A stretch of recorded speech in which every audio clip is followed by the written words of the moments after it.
Sinong umaahon, tayo ba o sila? Mga ngiti nila habang nakalubog ka pa sa napuntang bulsa. Pinaghirapan kong mga barya, minumulto na ng mga pangako nyo.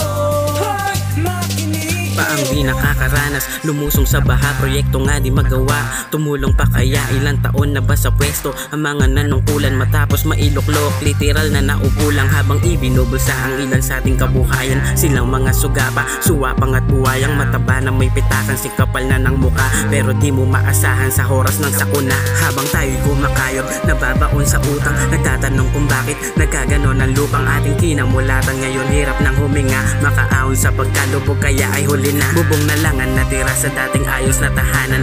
Ultimo kalsada ay di halos madaanan. Sinong dapat nasisihin sa gantong nararanasan? Bagyo nga ba o baka sila ang siyang may kasalanan?